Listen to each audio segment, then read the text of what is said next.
Revolución hace una revisión historiográfica eh, muy importante, ¿no? Porque, bueno, pues él es el que está debatiendo con todas estas personas, ¿no? Que están escribiendo historias sobre la Revolución Francesa y que, pues, él está, bueno, pues diciendo qué es lo importante de esas historias y qué es lo que no le parece que sea tan preciso y da su interpretación. Bueno, pues en esta revisión historiográfica, lo primero que revisa es el concepto de revolución y nos dice que según las historiografías, pues este concepto de revolución no era tan novedoso, sino que en la época de la Revolución Francesa ya se usaba. Y menciona que lo usaba incluso algunos como Robespierre, etcétera, ¿no? O sea, entre otros. Y se hacía alusión a una necesidad de un cambio abrupto, porque, bueno, pues algunos filósofos y pensadores de la época, pues ya encontraban muchísimas necesidades no resueltas en el sistema de producción, ¿no? O sea, y en la organización, en el orden que conservaba la sociedad francesa. Entonces, bueno, les decía que el concepto de revolución social, nosotros ya nos hemos acercado a él a través de Duke, y bueno, pues hay un cambio, hace como referencia al cambio abrupto con violencia, y bueno, pues a lo largo del texto, él expresará que pues estos cambios, estas revoluciones, jamás se hacen por causas superficiales, ¿no? Y principalmente él empieza a introducir este concepto y los problemas, el concepto de la lucha de clases y los problemas que había en la época, o sea, en la época de la Revolución Francesa, que es 1789, ¿no? Ahí rondando ese fatídico año, ¿no? O ese gran año, depende. Y hay una resistencia al uso de este concepto de lucha de clases y nos dice cuáles son los conceptos que se utilizaban, ¿no? Que era este tercer estado contra la aristocracia. Nosotros ya estamos un poco familiarizados con el concepto del tercer estado porque en lecturas anteriores lo hemos tratado, ¿no? Y precisamente el tercer estado es todo aquello pues diferente a todo lo que, a lo que era la aristocracia nobiliaria, esta clase con privilegios que favorecida por la corona, pues era la poseedora de las tierras, ¿cómo se llaman? Sí, pues sí, de las tierras o los dominios feudales, ¿no? Y nos dice durante el texto, no nos lo dice al principio, esto yo lo rescato casi del final, que la revolución es una transformación radical de las relaciones sociales, de las estructuras políticas sobre los cimientos de un modo de producción renovado. La revolución implica cambio de la estructura económica y social, cambio de modo de producción suscitado por una discordancia indisoluble entre las relaciones de producción por una parte y el carácter y el nivel de las fuerzas productivas por otra. Cuanto más elevado es el nivel de estas últimas y en consecuencia el nivel de la conciencia, la cohesión y la energía de la clase revolucionaria, tanto más completa es la revolución. Es decir, él está tomando como punto de partida la relación, pues sí, el cambio de las relaciones sociales y las estructuras políticas, pero las relaciones sociales entendidas como la estructura económica. Es decir, que una de las críticas que él viene haciendo de las interpretaciones puramente sociales y políticas es de que esta historiografía que se va a decantar, ¿no? Por esta necesidad del cambio nada más político, pues no está viendo que de fondo también hay un cambio de la estructura económica y social. Entonces, dan por sentado el cambio económico, no reconocen la lucha de clases y se van un poco a la forma y a los logros que, pues, vaya la redundancia, ¿no? A todos los cambios políticos, ideológicos que se logran a través de la Revolución Francesa, que además eran necesarios, pero según este autor, Albert Soboul, pues no eran como la raíz del asunto. La raíz era una situación mucho más económica, ¿no?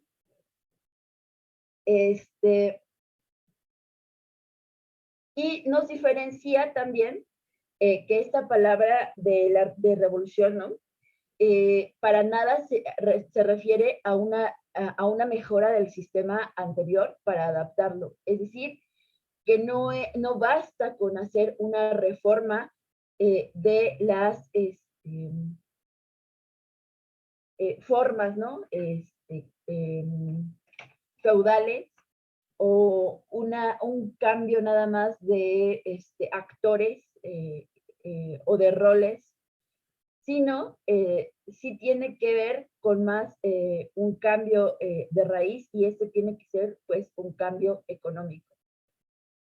Tampoco tiene que ver con una transición prolongada, ya que la revolución es este cambio abrupto de todo esto que les comento, ¿no? De estas relaciones sociales y estructura económica. Bueno, empieza a decirnos, ¿no? Que hay algunas necesidades que viene a satisfacer la Revolución Francesa. Las primeras necesidades son necesidades políticas. Hay una necesidad de destrucción del antiguo orden y, bueno, en caso necesario, pues mediante la ilegalidad y la violencia. Aquí nos está introduciendo un poco, porque, bueno, tiene una teoría muy, ¿cómo se llama?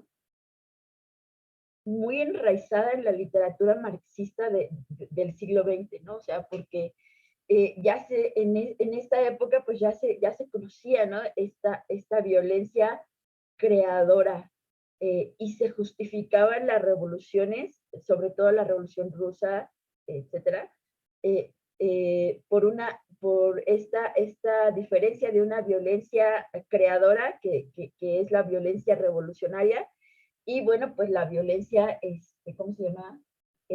Pues ahora sí que necrofílica del capitalismo, ¿no? Que esa es, o la diferencia, ¿no? Que la primera provoca muerte para no generar luego vida. No, la capitalista pues provoca muerte y no genera vida. Sin embargo, la revolucionaria mata el antiguo orden, no mata el sistema anterior y genera después una nueva forma de vida, ¿no? También nos habla, bueno, y además con esto está justificando también, pues, fenómenos como la caída de la Bastilla, pues, la caída de la corona, y además que los representantes de la monarquía, ¿no? Francesa en esa época, pues, tienen un final muy fatídico, ¿no? O sea, esta violencia a más no poder, se ve, pues, reflejada con el uso de la guillotina, tanto en los gobernantes como en las personas que, bueno, luego se van a considerar traidoras en la fase del terror, ¿no? Y, bueno, necesidades morales. Esta existencia de una ética revolucionaria, que también, bueno, que esta violencia revolucionaria puede provocar excesos, se implementa un nuevo tipo de virtudes, un deber ser, un deber ser revolucionario, pues, en este contexto de la Revolución Francesa, de sencillez, frugalidad, amante de la verdad, la fraternidad, la libertad, la justicia, etcétera, ¿no? O sea, se instaura este nuevo tipo de virtudes y también hay unas necesidades sociales que vienen a ser satisfechas. Y esto tiene que ver porque no es suficiente apoderarse del poder, sino que es necesario revolucionar las estructuras y las relaciones sociales.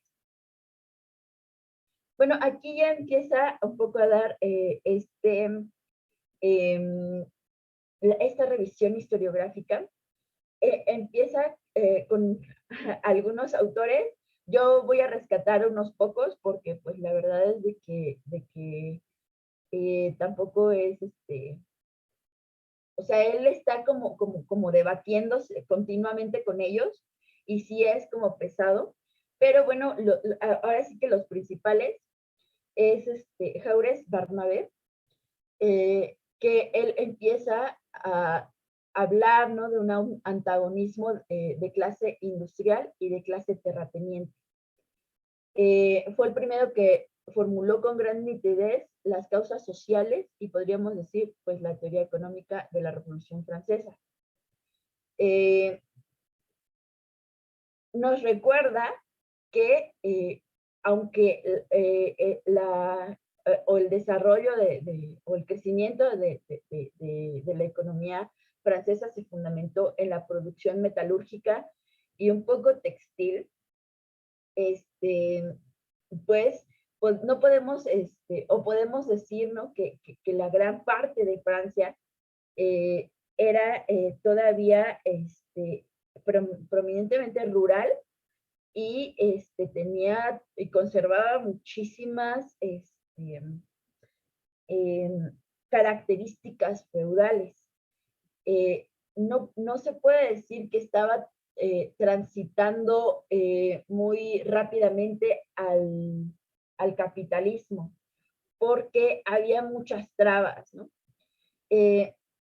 Sin embargo, ya se había introducido en Francia un poco esta necesidad de conseguir esta propiedad industrial, crecimiento de la industria, porque pues era una situación que se estaba viendo también en el mundo y también por su contexto, ¿no? O sea, Francia tiene mucha relación con eh, toda esta parte pues, de Europa, en donde también se está convirtiendo en un mercado de Inglaterra y también estuvo o está muy, muy atada en relaciones con España, ¿no? Entonces se está viendo las dos caras de la moneda y, y ella, pues, por tradición también, eh, pues está como en un punto medio, ¿no? No se avanza totalmente al capitalismo, como es el ejemplo de Inglaterra, pero se tiene que someter un poco también al orden feudal, porque por un lado, o sea, está tan cerca de España que pues que se quiera que no, le llegan beneficios todavía de ese orden feudal. También en Francia había habido intentos de pues cambiar el orden pues religioso, pero pues no fueron intentos, no fueron grandes intentos, ¿no? O sea, fueron quizá intentos fallidos. Eh, Aunque sí había habido cierto tipo de calvinismo, pues la verdad es de que fue proscrito por la iglesia en general, ¿no? De Francia. Y bueno, pues precisamente el calvinismo que tenía Francia, pues se ejercía por o este estado, pues, burgués, ¿no? O sea, una pequeña protoburguesía, porque no podríamos decir que era una burguesía tan consolidada, pues sí había tenido como esta influencia, ¿no?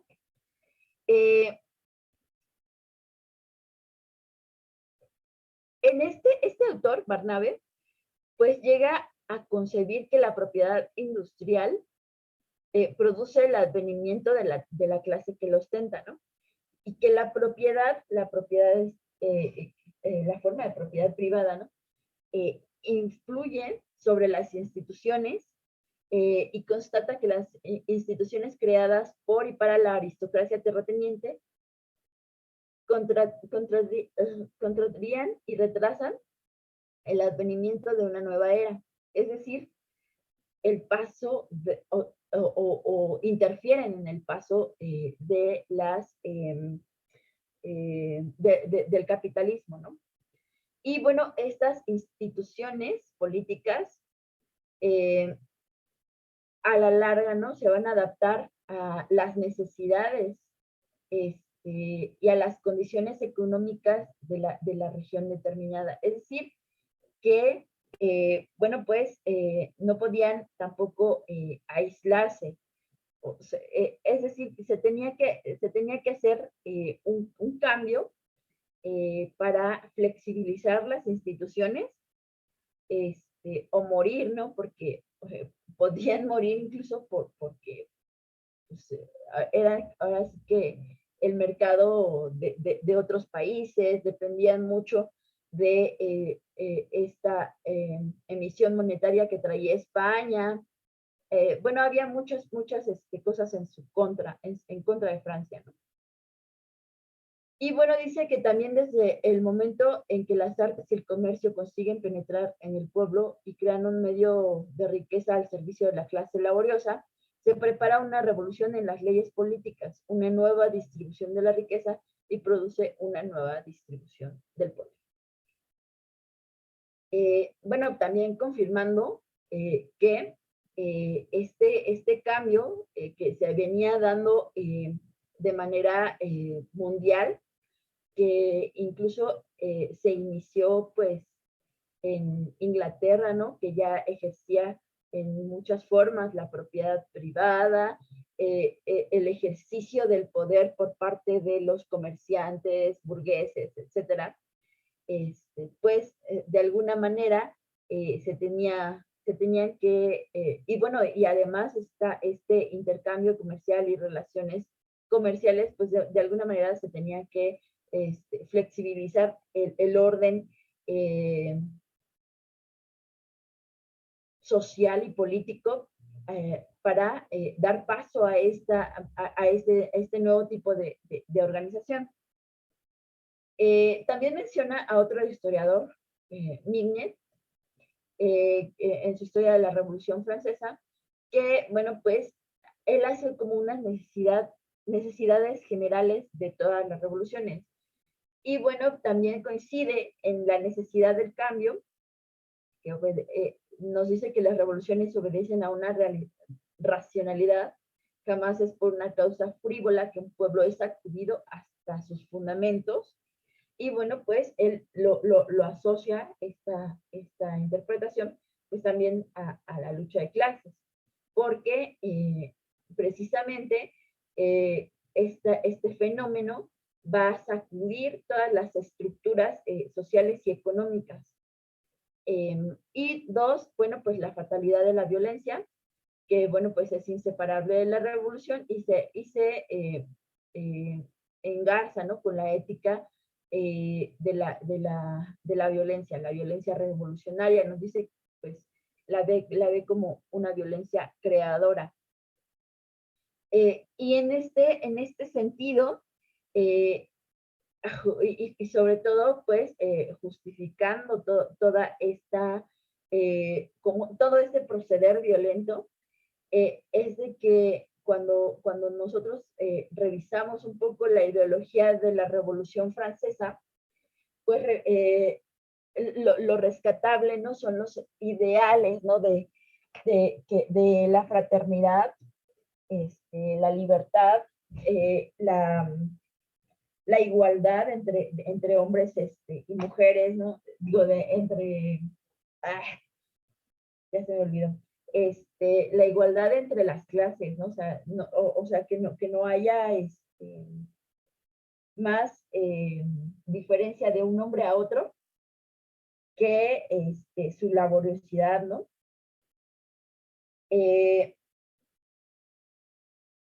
Y bueno, pues esto también viene un poco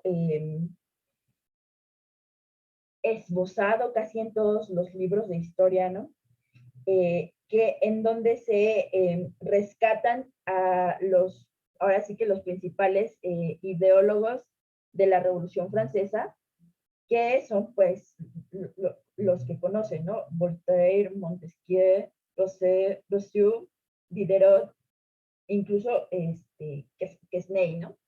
Y es bien importante porque a partir de todos estos pensadores se va a consolidar toda la ideología emanada de esta revolución, ¿no? Y sobre todo un poco a lo que nosotros nos debería, o como que nos compete mucho más, es este advenimiento de esta fisiocracia, ¿no? Porque, bueno, pues además de todas estas doctrinas sociales que resaltan, pues, ¿cómo se llama?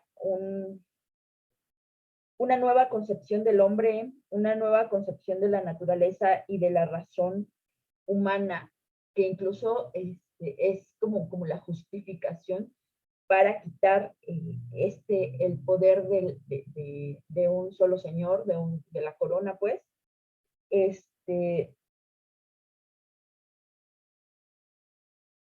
Pues, bueno, pues a la par, ¿no? De todas estas, surge esta interpretación de Gesney, que como fisiócrata, pues piensa que la naturaleza no reside en los metales, y esto es bien importante, ¿no? Porque este pensamiento ya va a estar atacando un poco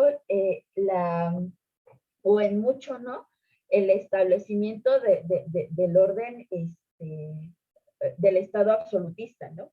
Que la riqueza no reside en los metales preciosos o los productos industriales, sino en la actividad agrícola, que es la única capaz de generar un producto, pues ahora sí que del que viven todas las clases sociales, ¿no? O sea, porque todo el producto de la agricultura, pues, da para comer, ¿no?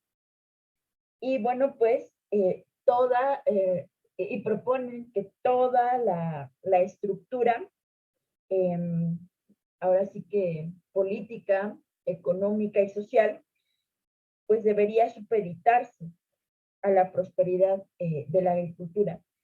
De ahí nace una teoría, pues la teoría de la clase ociosa, que vendría siendo pues estas personas que no producen, ¿no? Etcétera, ¿no?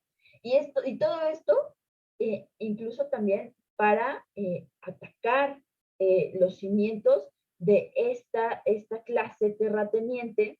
Ay, ¿dónde está?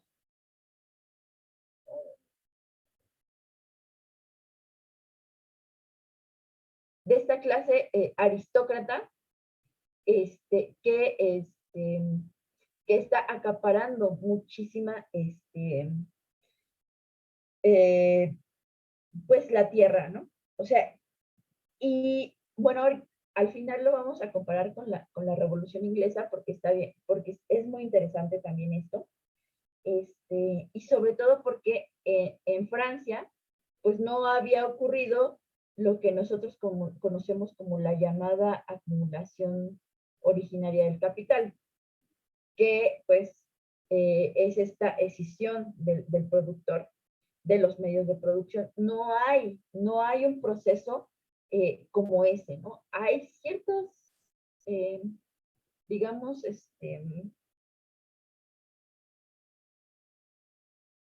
pues no llegan a ser bueno, hay una conformación como de ciudades, de hombres, pues, más o menos libres.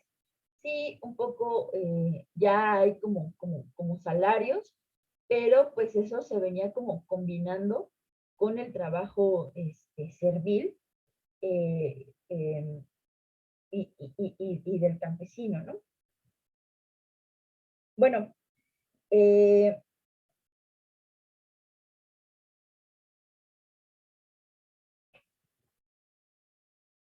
si nosotros vemos un poco también en esta revisión, y sobre todo las bases por las que el autor nos dice todas estas cosas, ¿no?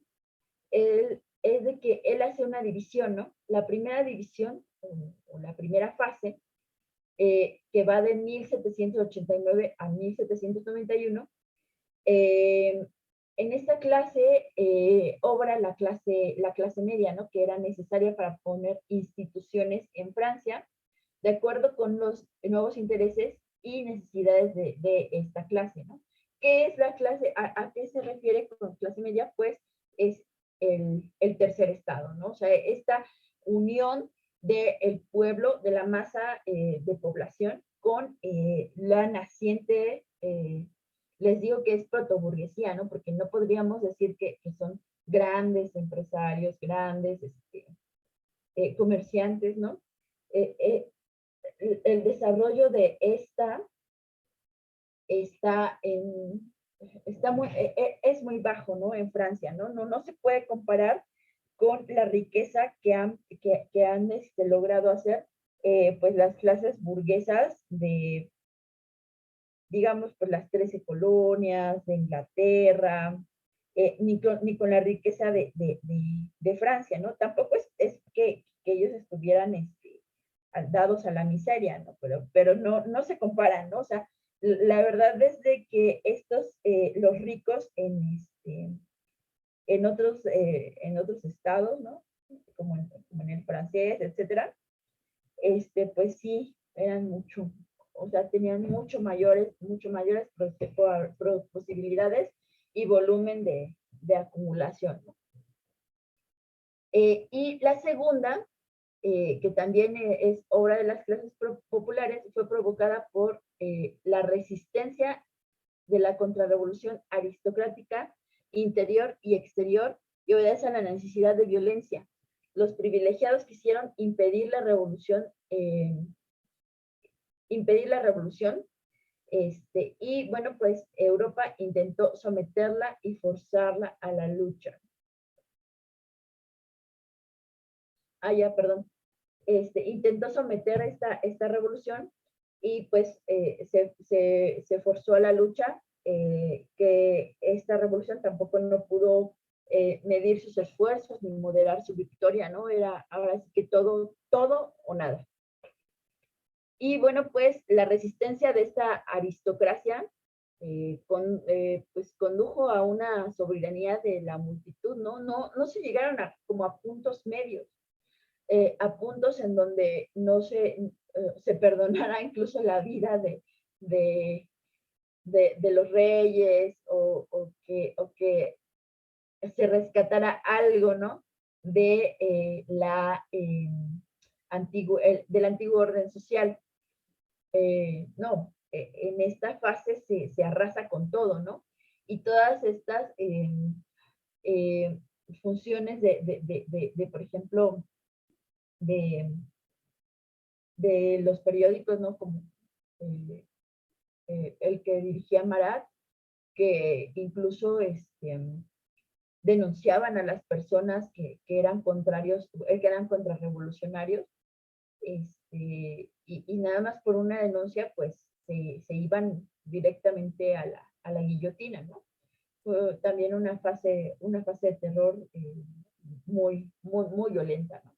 Pero pues tenía esta base en donde no se había logrado tener como un punto de acuerdo, ¿no? Con la clase aristocrática, cosa que sí se llegó, por ejemplo, en la Revolución Inglesa. Eh, bueno, hay una ciega rivalidad entre las clases altas, es decir, la protoburguesía, y la aristocracia, ¿no? hay una rivalidad que es la que hizo fracasar entre nosotros, dice, los intentos del gobierno libre. En lugar de unirse, sea para defenderse del despotismo, sea para fundar y practicar la libertad, la nobleza y la burguesía permanecieron separadas, ansiosas por excluirse y sin querer aceptar ninguna igualdad y la otra ninguna superioridad. Eh, Guizot, bueno, citando a otro historiador, ¿no? Guizot concluye que nobles y burgueses no supieron actuar de un modo concertado para ser libres y poderosos juntos. Se entregaron a la Francia y entregaron a Francia a la revolución. Es decir que, bueno, pues no hubo como punto de acuerdo y pues la revolución y la violencia pues fue, ahora sí que no había como otra alternativa. Que el estudio de la Revolución Francesa condujo también a Marx a preguntarse pues lo que caracteriza a una clase en particular, capaz de reivindicar la supremacía general. Y bueno, pues de ahí también el concepto de esta lucha de clases. Pues no es más que la expresión de las contradicciones que dividen a una formación económica y social. Cuando ya mucho después, ¿no? Cuando Marx empieza a preguntarse también esto, él pues dice, pues, ¿cuál es la diferencia entre unos y otros? Bueno, lo que pasa es que unos ya empiezan a tener la posesión de los medios de producción y los otros, en el caso de la nobleza aristócrata, pues quieren defender la propiedad de la tierra, que además, no sé si lo tengo aquí, que además ya les da una renta, ¿no? Cuando veíamos a Perry Anderson, él nos habla de que pues el siervo, ¿no? Al principio en la época feudal, le da al señor feudal ahora sí que un tributo en especie. Y cuando se habla ya de la transición al capitalismo, el tributo se va a convertir en una renta por usar el espacio pues el espacio de otro, ¿no? El espacio que ya por una propiedad, a través de una propiedad privada que controla y que garantiza el Estado, se va a convertir en una renta. Y esta renta ya no va a ser en especie, sino va a ser una renta pues en moneda, ¿no? Una renta monetaria. Y eso es lo que les interesa conservar a la clase aristócrata. Los otros intereses pues, es la propiedad, el derecho de propiedad pues, de los medios de producción, de esta propiedad industrial. Entonces, estos dos intereses pues están contraponiéndose y a lo largo de la Revolución Francesa no logran conjuntarse. A partir de eso, pues, la doctrina fisiócrata empieza a dar los fundamentos de pues esta situación, ¿no? De la importancia incluso de liberar la tierra. Porque si además, o sea, de que si sabemos que la riqueza viene de la tierra y nosotros con la revolución, pues como burgueses nos juntamos con las masas populares que además quieren también reivindicar derechos, pues lo que vamos a pedir, o lo justo, ¿no? Es pedir esta liberación de la tierra para que todo el mundo pueda ser propietario. Sin embargo, bueno, pues no hay también esta, pues una visión, ¿no? De que venga a reivindicar todos estos proyectos, ¿no? Porque al final, lo vamos a ver, pues no hay como algo que haya digamos, hecho que todas las personas que participaron en la revolución pues hayan sido eh, como propietarias de algo, ¿no? Justo es como la traición, ¿no? Burguesa en la Revolución Francesa.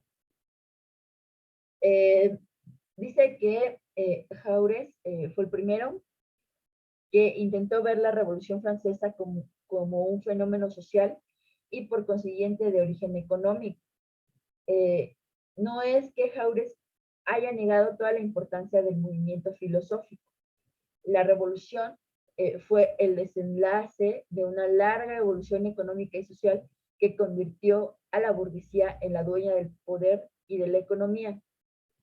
Y también dice Jaurès que las fuerzas económicas actúan sobre los hombres y en los hombres se encarnan las ideas. O sea que el principio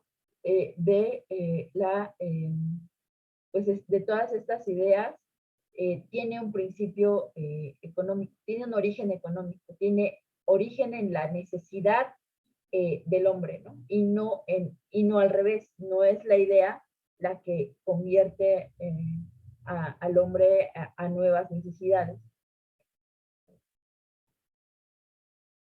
Y también cita, ¿no? A otro historiador, Albert Mathies, pues, que dice que se dio cuenta que la Revolución Francesa no podía explicarse más que a través de sus raíces económicas y sociales.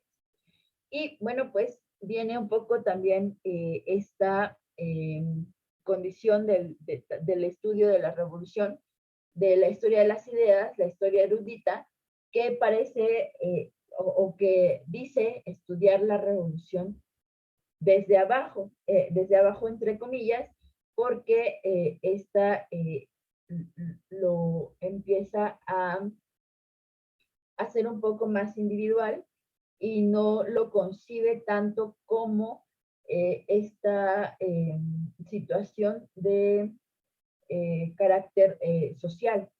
Y si lo considera, y a veces en esta corriente, si lo consideran de carácter social, bueno, pues se van apelan a una mentalidad general que no tiene pues raíces económicas, sino que tiene raíces más bien políticas, sociales y de otro tipo, ¿no? También cita pues un poco a los revisionistas, Cohen y Taylor, que concluyen que la Revolución Francesa no podía haber sido una lucha de clases, puesto que habrían puesto unas formas diferentes de riqueza y unos intereses económicos distintos.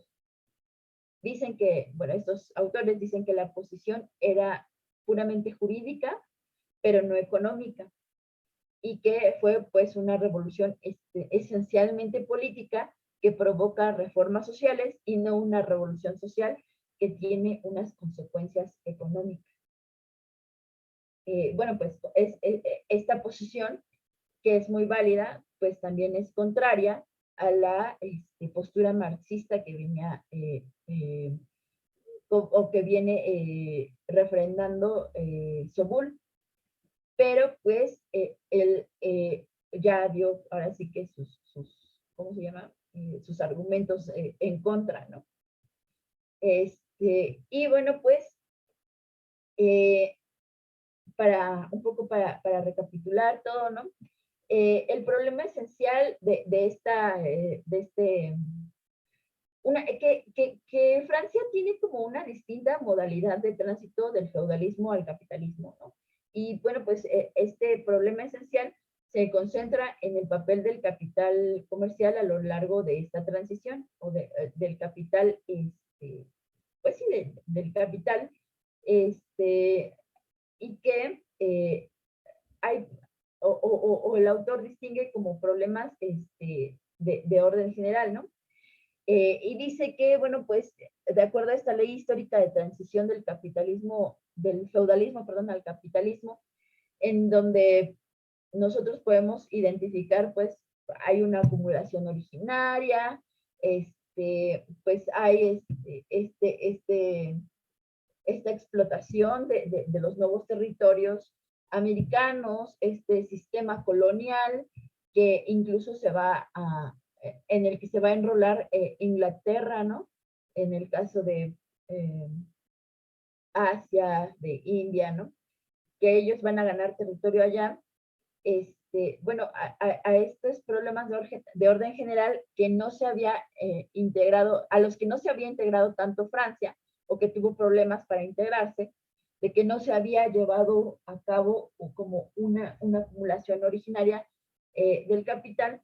Bueno, pues también se suman como problemas de orden particular que, bueno, obedecen a la estructura específica de la sociedad francesa a finales del antiguo régimen, que, bueno, pues fueron pues las hambrunas, pues el frío, podría decirse también el frío invierno que pasaron después durante, ¿no? Este régimen. También la figura, ¿no? De los reyes, ¿no? De María Antonieta, que, bueno, pues ya sabemos un poco el chismecito, ¿no? Que esta corona extraía muchísimos recursos para gastos de lujo y para fiestas, banquetes, etcétera, ¿no?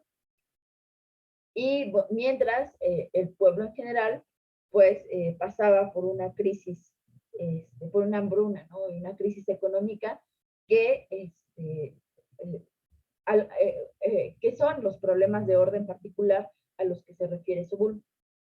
Y bueno, pues también problemas de orden económico,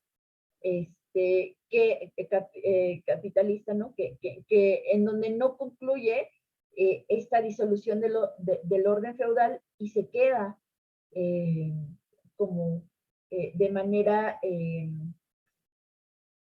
o, o en esta transición, ¿no? Que no piensa avanzar, ¿no? Por sí sola, que necesita también, que hay mucha opresión, que tiene estas cualidades que hemos leído en otras lecturas de la transición del Estado absolutista, pero que no está dando como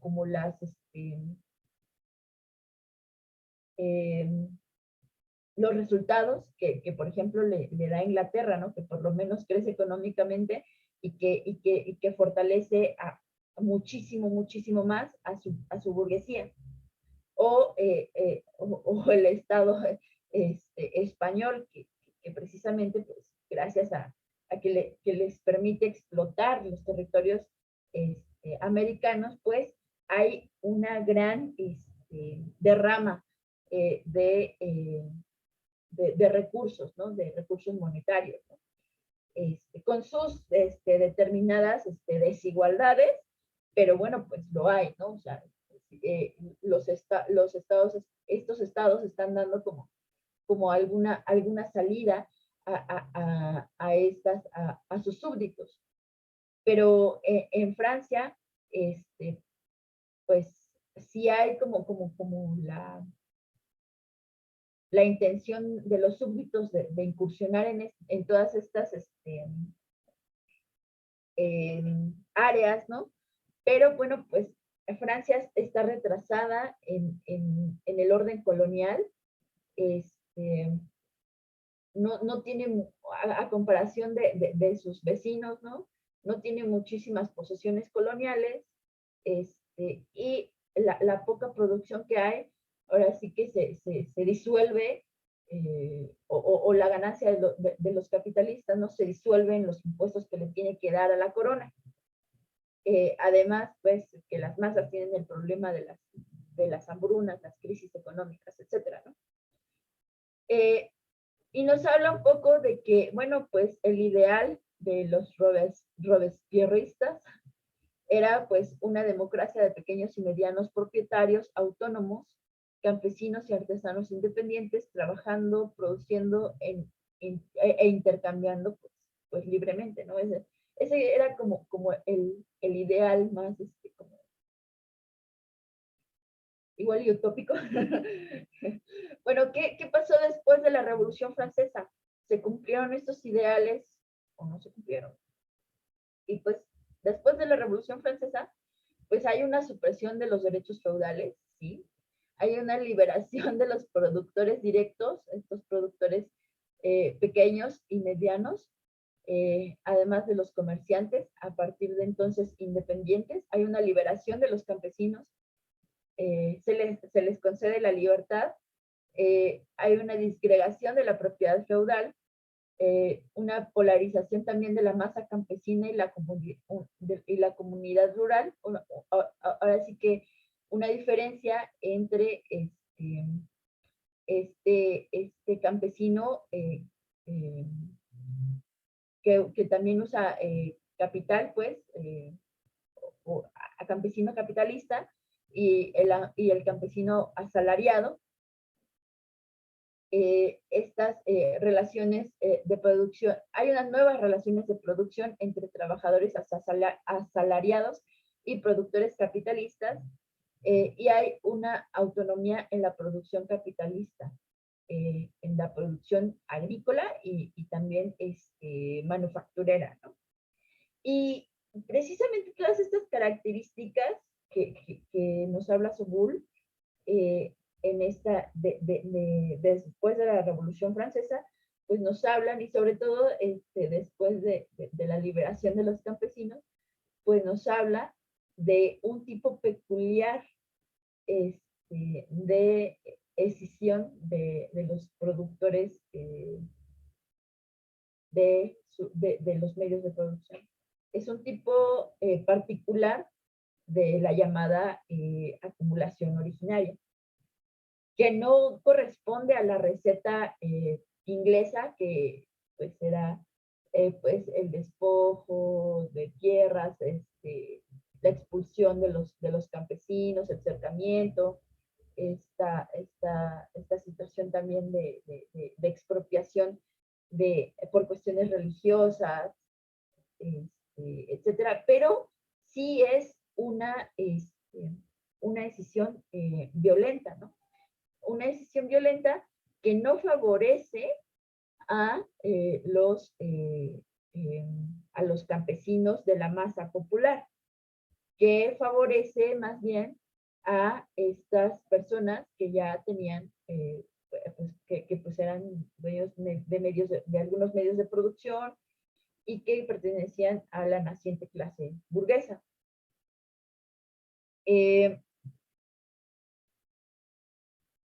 Pues esto constituye pues como la vía francesa del tránsito al capitalismo, que fue una vía que fue realmente revolucionaria, que fue en algunos momentos impuesta desde abajo al precio de 5 años de luchas incesantes, y que culminaron en la abolición del antiguo régimen económico y social. Comparando con Inglaterra, en donde hubo un desarrollo libre y rápido del capitalismo, que pues que también se fundamentó en la llamada acumulación de capital, que duró muchos, muchos siglos. O sea, que esta revolución inglesa pues fue más rápida, fue un poco más libre, y pues se vincula como a la perfecta disociación de la comunidad rural, a merced al carácter intermediario también de la renta, de la renta en dinero. Y en Francia el paso al capitalismo fue más lenta, como consecuencia de la incompleta disociación de la masa campesina y la persistencia de la renta en especie durante mucho tiempo, aún en el siglo XIX e incluso en el XX, ¿no? Ni en Inglaterra ni en Estados Unidos se puso demasiado énfasis en la igualdad, puesto que la aristocracia y la burguesía se habían asociado en el poder. En Francia pues hubo más resistencia de la aristocracia, y bueno, pues el ideal de la igualdad fue como la Revolución Francesa fue que consiguió atraerse al pueblo y poder vencer a la aristocracia. También se delineó un compromiso entre las concepciones burguesas y las aspiraciones de las masas populares. Es Es decir que, bueno, pues, si bien económicamente las bases se fueron, ¿cómo se llama? Casi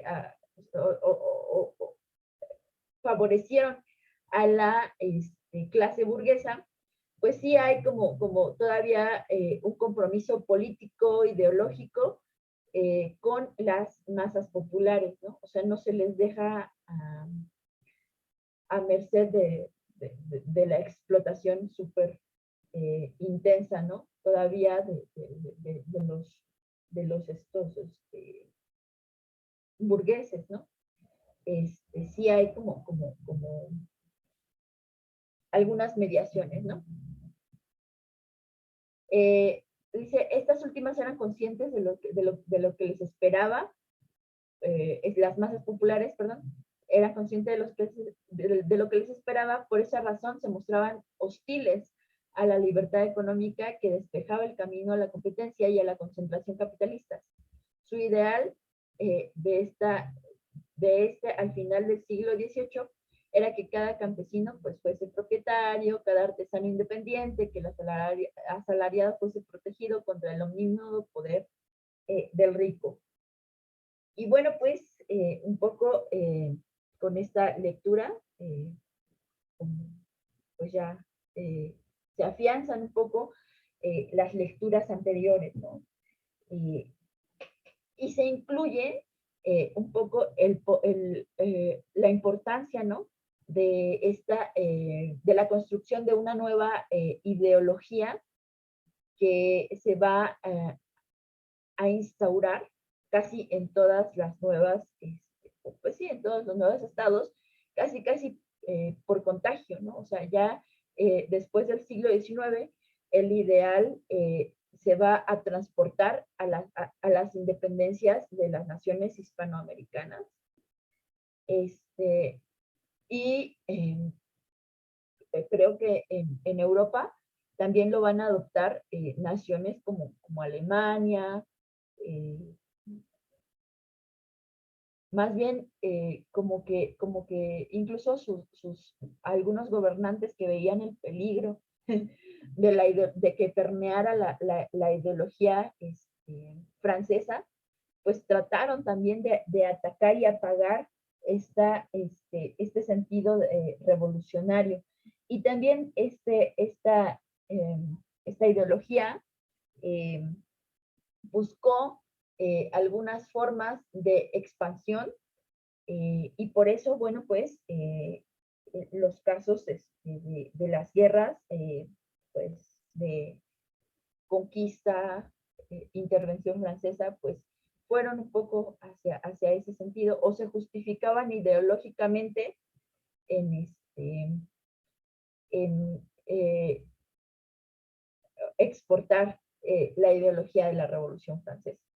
Aunque deformaron un poco esta situación y lo que realmente querían pues era como también obtener los beneficios de un régimen colonial.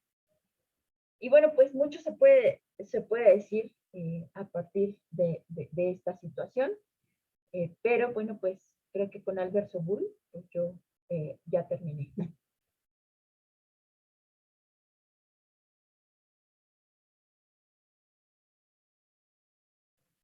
Sí, profe, gracias. ¿Alguna duda, muchachos? ¿Dudas, comentarios? Chicos, ¿dudas, comentarios? Yo. Adelante. Nada más para confirmar o reforzar más bien. Entonces, por ejemplo, se supone que todo inicia bueno, desde la burguesía, después se enardece a la población para que estos tomen como la parte de la fuerza, ¿no? Quiero saber si estoy bien en eso. Según nos habla de varios factores, ¿no? Sí está el factor general, ¿no? De que hay una transición a escala, pues, mundial, a escala europea, como lo quieras decir, del feudalismo hacia el capitalismo. Y eso es lo que provocó que en Francia existiera una clase burguesa, ¿no? Te digo que no era comparable tanto con la burguesía de Inglaterra o la burguesía o la riqueza, ¿no? Porque no había burgueses como en España, pero la riqueza de España, ¿no? Pero, bueno, ese es el contexto en general, ¿no? Que influye en esto, la existencia de factores económicos que están trastocando las estructuras sociales y económicas, por supuesto, ¿no? Y otra es de que estamos también en lo particular, ¿no? En el caso de Francia, ¿se acuerdan que cuando nos narraba Perry Anderson el Estado capitalista, nos decía que, bueno, pues, digo, el Estado absolutista, perdón, pues en el Estado feudal, pues requería muchísimos recursos para poder sostenerse y que, pues, a los que ahora sí que estaba, pues, sangrando, ¿no? Eran los que pagaban impuestos. Entonces, eso, aunado a las crisis económicas a partir de pues, sequías, inviernos muy, muy gélidos, ¿no? A los que quedaban a expensas o a esos fenómenos, quedaban expensas los campesinos que se dedicaban a la agricultura y que producían para ellos mismos, ¿no? Entonces tenías un pueblo hambriento y unas necesidades de transición que venían colocadas desde el contexto europeo general. Entonces, y además, ¿no? O sea, toda una filosofía, una tradición filosófica que deriva de este siglo de las luces, ¿no? Y que a partir de, la construcción de modelos, no de modelos científicos, sino que de pues la enciclopedia, o la publicación de avances científicos, la importancia de la prensa, ¿no? De los periódicos, que fueron, o sea, como una parte bien importante de difusión de ideas, pues todo eso se conjuntó para dar origen a esta Revolución Francesa, que además, pues sí, se apalanca de las masas pobres, ¿no? Y que al final, pues va a dar lugar a que esta situación a favor de la clase burguesa, pues se consolide en este territorio.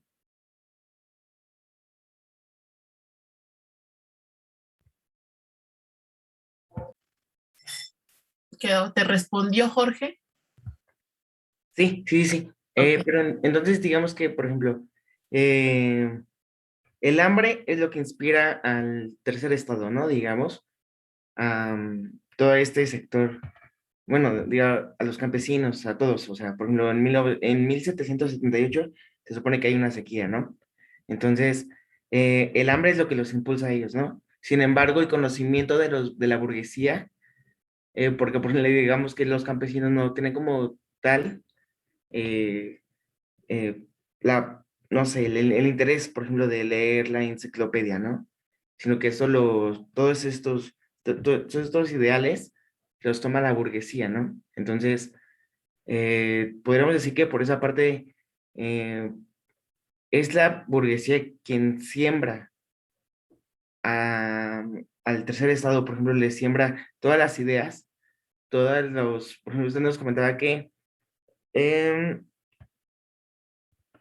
bien, bueno, había en una diapositiva decía algo así como que, como la esperanza de que el tercer estado de mejorar, ¿no?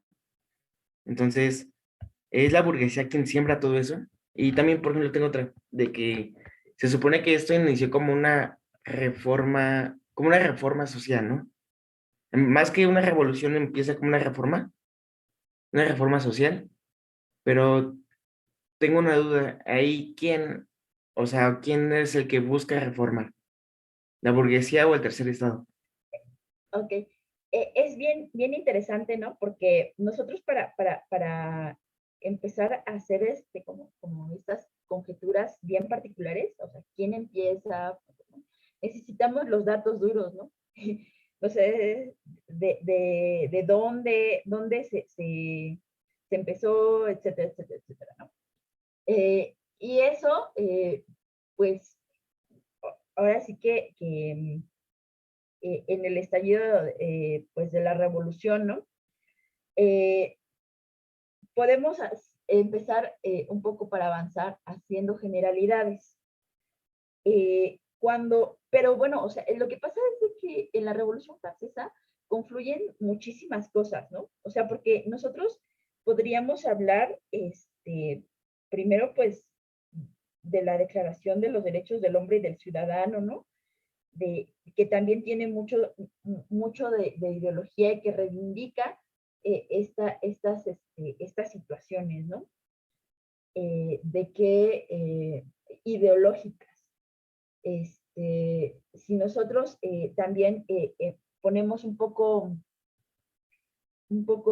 énfasis a cuáles eran los grupos dentro de estas, dentro de esta revolución, pues tendríamos que hablar pues de los girondinos, de los jacobinos, muchísimo, muchísimo. O sea, hay muchos detalles que, bueno, la Revolución Francesa es de las más exquisitas por el número, o sea, por el número de aristas y perspectivas que podríamos sacar, ¿no? O sea, jamás terminaríamos de platicar de ello si nos empezamos a ver estas, ahora sí que, o a rascar, ¿no? En los intereses de cada grupo, o quiénes eran los que buscaban la reforma, ¿no? Voy a dar como una, como la crítica general, ¿no? Se buscaba ya en la Constitución de 1791 una división de poderes en la que se buscaba que el rey, pues, que detentaba antes el poder ejecutivo, ¿no? Que fuera limitado por el control de una asamblea que, bueno, pues tuviera un poder, pues, legislativo y que fuera también elegida, ¿no? Por una nación, pues, libre y soberana, ¿no? También se buscaba este principio, pues, de soberanía nacional, que, bueno, pues, se ejercía un poco o mucho, ¿no? Mediante mecanismos o bueno, que se buscaba que estos mecanismos fueran, pues, democráticos, ¿no? Que se eligieran en una asamblea de representantes, en esta asamblea nacional, y la administración municipal, ¿no? Pues verdaderos representantes que representaran los intereses ahora sí que de las masas, ¿no?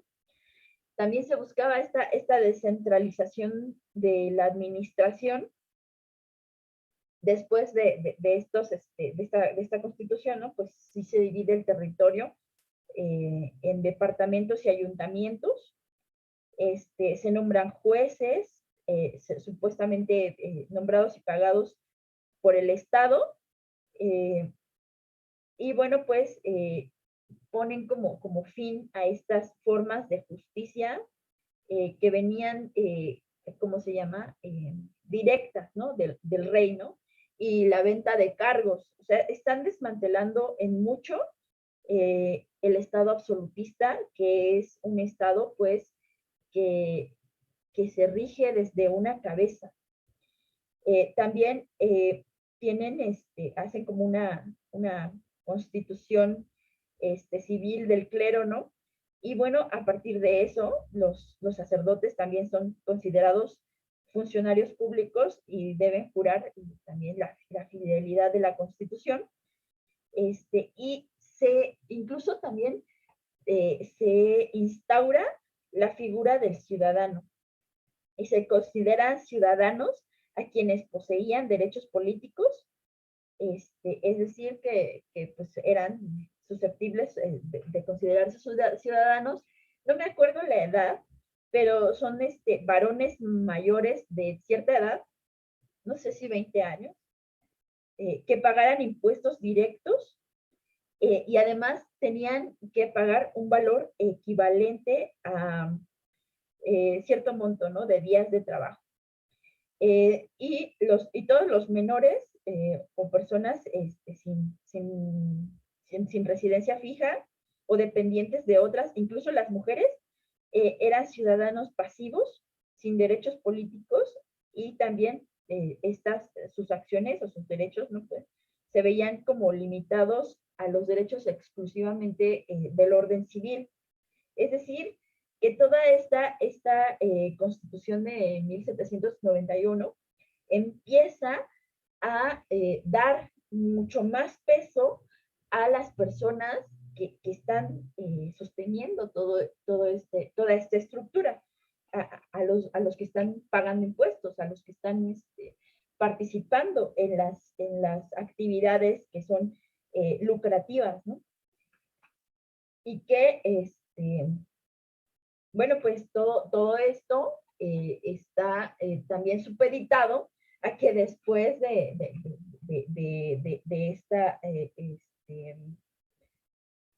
esta Constitución se empiezan a pelear un poco con las alas radicales, ¿no? Y estas alas radicales que tienen, pues, la consigna de luchar por los derechos de las masas, ¿no? Instauran un régimen de terror, ¿no? Y estas, bueno, pues, vienen a luchar violentamente por los ideales originales, ¿no? de esta revolución francesa, y que reivindicaban totalmente a la clase desposeída, ¿no? O sea, la clase, esta igualdad, ¿no? ¿Cómo se llama? Pues sí, principalmente la igualdad de derechos, la libertad, ¿Libertad? la fraternidad. Ajá. Y que empiezan a instaurar este régimen de terror, ¿no? O sea, sí hay esta ala, ¿no? Constitucional que busca hacer como la reforma a favor de ciertos intereses burgueses, y posteriormente hay muchos intentos pues, de dar el paso, ¿no? De avanzar un poco más hacia esta instauración un poco más de reivindicación de clases.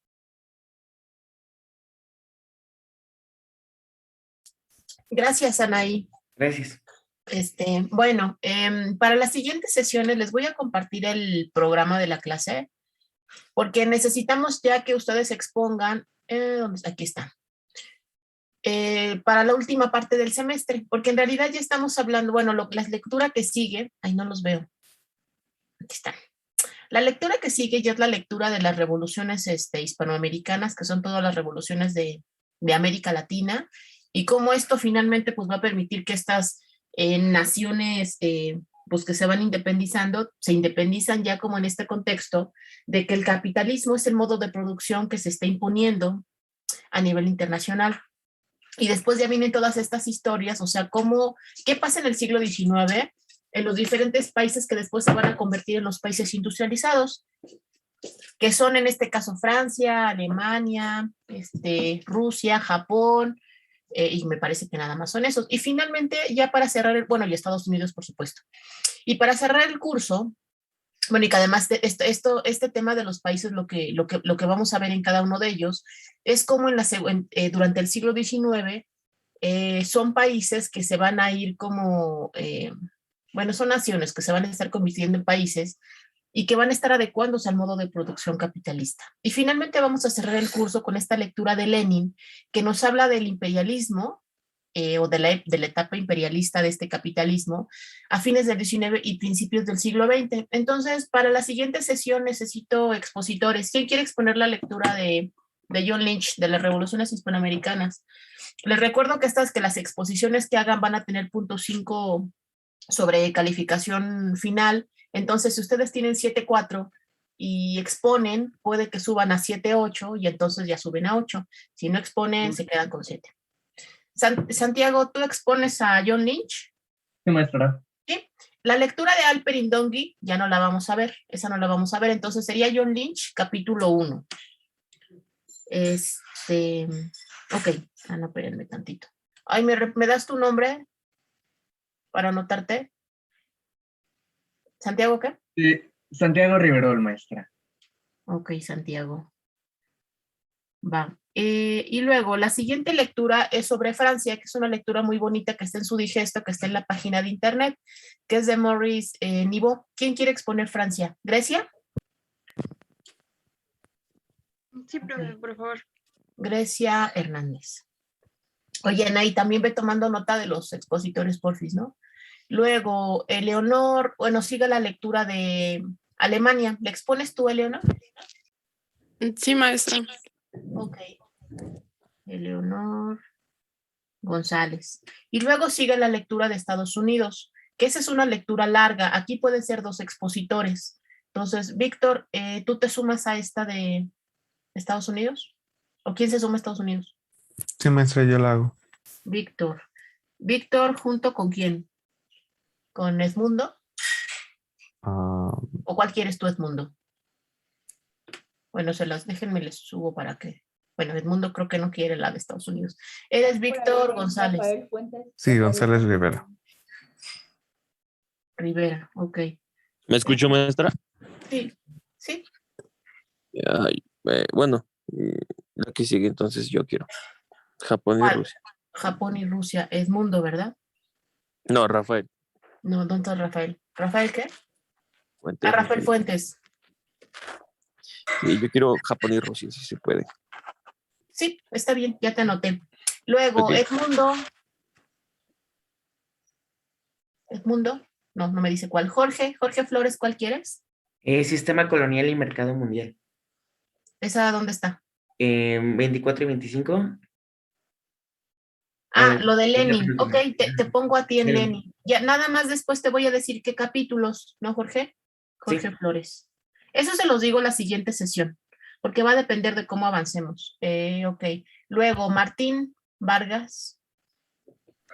Si se puede la continuación, pues es la continuación. También de lo de Lenin.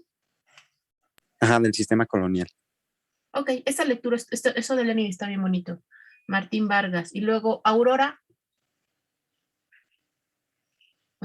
Aurora, ¿puedes sobre... poner parte de Estados Unidos o parte de Japón y la URSS? Sí, se puede de Japón y de la URSS. Entonces, Aurora y Rafael Fuentes, Aurora Canseco, porfa se ponen de acuerdo, porque la de Madison y la de Kirkland son lecturas como un poquito más largas que las otras. Entonces, Rafael Fuentes y Aurora Canseco se ponen de acuerdo con Madison, ¿no? Para exponer Japón y la URSS, para que lo equilibren. Y luego, Uriel, ¿expones a Lenin o expones junto con Víctor Estados Unidos? La de Estados Unidos la tendremos que dividir en 2, me imagino, ¿no? Ajá, entre 2 junto con Víctor González. Pues yo creo que la de Estados Unidos estaría bastante bien. Sí, está bien bonita esa lectura. Es larga, pero está buenísima porque sí plantea todo, explica cómo Estados Unidos se convierte en el país desarrollado que es. Entonces, Profe, sí. yo soy Edmundo Díaz. Es que lo que pasa es que se me pasó mi micrófono Ajá. y ya no pude prenderlo, pero ¿qué otras lecturas están disponibles? Ya nada más nos van a quedar los capítulos de Lenin. Ah, sí, entonces elijo uno de Lenin. Sí. Ya tengo a 3 expositores para Lenin y me parece que con eso será suficiente. Si alguien más quiere exponer, me avisa. Entonces, voy a hacer un recuento de las exposiciones. Eso sí, al que no llega a su exposición, le voy a bajar medio punto sobre calificación final. O sea, así como les doy el medio punto. Bueno, y además tiene que exponer bien, muchachos, por favor. Tienen que comprometerse a la exposición. Entonces, el próximo miércoles, porque nos vamos, bueno, ustedes se van de puente lunes y martes, entonces no hay clase lunes. Entonces, el próximo miércoles, todos leemos a John Lynch. ¿Dónde está? Todos vamos a leer a John Lynch con el tema de las revoluciones hispanoamericanas, y esa lectura la va a exponer Santiago Riverol. Después, vamos a ver la lectura de Francia, la siguiente clase, porque nos vamos a ir una lectura por clase. La siguiente clase van a leer a Nibó, Alperín Don, ya les dije que ya no lo vamos a ver. Van a leer la lectura de Nibó y esta la va a exponer Grecia Hernández. Luego, la siguiente clase veremos la lectura de Alemania de Kempf y esa la va a exponer Eleonor González. Y luego vamos a ver la lectura de Kirland, que esa es una lectura más larga, pero sí da para una clase. Y ahí vamos a tener 2 expositores, Víctor González y Uriel Almaza. Y luego vamos a ver la lectura de Madison, que bueno, no la vamos a dedicar tantas clases, porque ya tenemos encima el fin de semestre. Pero bueno, hoy también vamos a tener 2 expositores que son Rafael Fuentes y Aurora Canseco. Y finalmente vamos a ver el texto de Lenin, que ahí tengo ahorita 3 expositores y necesito volver a revisar el libro para ver qué capítulos va a exponer cada uno, pero son capítulos muy chiquitos los de Lenin. Entonces seguramente serán a lo mucho 2 capítulos cada expositor. Entonces ya con esto, muchachos, estaríamos como preparándonos para el cierre del semestre. Después de que hagamos la lectura de, ¿cómo se llama? De la que vamos a hacer la siguiente sesión, la de John Lynch, vamos a hacer el segundo examen. Entonces, este segundo examen va a abarcar la lectura de Cameron, capítulos 7 y 8, Paul Bayrock, Barnes y la que vimos hoy, y la de John Lynch, para que no sea como el examen tan pesado. Y ese examen va a ser para casa. Les vamos a dar algunas preguntas, un tipo cuestionario, y ustedes lo van a responder en su casa y ya no lo van a enviar. Y luego, para la última parte del curso, lo que vamos a ver es pues, un examen pues, de todas estas lecturas, ¿no? Que será lo haremos hacia principios de diciembre. Bueno, chicos, ya los dejo ir a su siguiente clase. Que tengan, yo sé que apenas es miércoles hoy, oigan, ¿sí, verdad? Es miércoles, pero ya no los veo. Tengan un buen fin de semana largo y aprovechen para ponerse a leer, porque siempre los cierres de semestre ya saben que son complicados. Buen día, chicos. Gracias, maestra. Gracias, Buen fin de profesora. semana. Gracias, profesora. Nos Muchas vemos. Gracias. Gracias, bye. Gracias, maestra. Bonito día. Gracias, bye. Gracias, Anaí. Quedó muy bien la exposición, está muy buena esa lectura. Está buena. Está muy buena, sí, me gustó mucho. Nada más que sí está pesada. Sí, ¿cuántas cuartillas son? Ay, no sé, se me hizo eterno. Maestra, y los que quieren exponer y no les tocó. Pueden exponer a Lenin. ¿Quieres exponer, Fernando? Sí, ¿Te anoto con Lenin? sí, maestra. Ah, ok, entonces te anoto y la siguiente sesión les digo de Lenin. ¿Qué les toca, sale? Gracias, maestra. Bueno, buen día, bye. Bye, igualmente. ¿Cuántas cuartillas son, Anaí? No sé, no las conté. Te digo que se me hizo eterno porque está muy cargado de información, sobre todo, ¿no?